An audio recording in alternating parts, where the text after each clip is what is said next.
How's it going, guys? So we had posted a video for a while on this channel. I figured it was time to do it. Been in the BMW life here lately. If you watch the main channel, Nathan's DIY Garage, you know what a fiasco this has been. So I had to be able to get the Sequoia in here and any Toyotas in here to work on because that dirty pig's been hogging up all the time. So the update on the Sequoia, we're gonna do a video today on where to jack a Sequoia or Tundra up for the first gen. A lot of you guys are asking me about that. Actually, two of you probably within the last weeks asked me that. So we're going to show you all the jacking points that I use. Depends on what you're wanting to do, where you jack it up at. Okay, so the front jack points on the first gens. There's a couple different ways you could do this. And hopefully you can see that I might adjust the camera a little bit. All right, so we're under the front of the car, the SUV. You could jack up several different points, depends on what you're doing. You could jack up right here in the middle under the main frame. My experience of that is pretty tall. You have to have a pretty tall jack to get underneath there and get the tires off the ground. I always go from the bar, the rear bar that goes right behind the diff that goes across. It is a slick bottom bar, so be careful with your jack. If you really want to jack up one side, I will go right here and hook the jack in right there. The other side is the same way for only one side.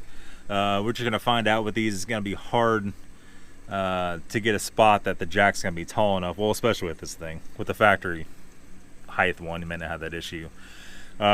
Just don't jack up by the diff. You'll break those arms off. I don't like jacking up by the diff mounting bolts either. And stay away from your radiator. I would not jack up by the tow hook. That seems like just a recipe for disaster. And yeah, so let's go to the back. Okay, so in the rear, most of the time I jack up by the center diff. And the drain plug, you could hook the jack in there so it can't slip out, right? The same way on the back of here where the shocks mount and the part right next to it where the ladder bars mount, which is like right there's the shock. That part hanging down right there is the ladder bar.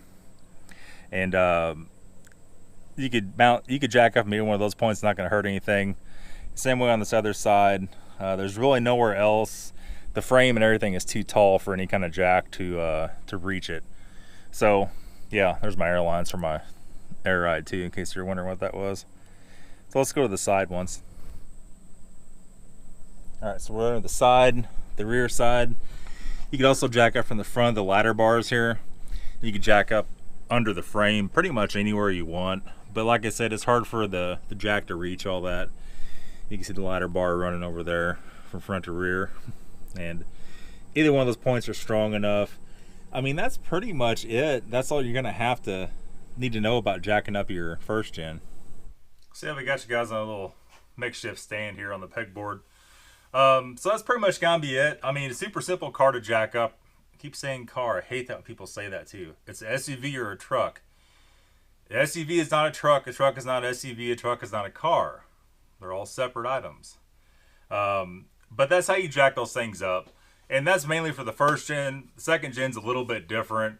And that goes the same for Tacoma, all that stuff. You pretty much can't mess it up jacking those things up.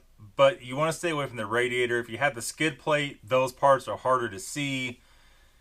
My opinion, you know my opinion with the skid plates on first gens. Take that crap off. You can't see if you got a leak, if you got a radiator drip. You know, if you're off-roading constantly, heavy, hard off-roading, I can see you running it on there. But on the highway, 99% of you guys are just driving these things on the highway. You know, I've gotten mine stuck in deep mud, deep snow. I've never had an issue by not running a skid plate. And you get underneath of it, reach out there, turn the oil filter right off without any issue.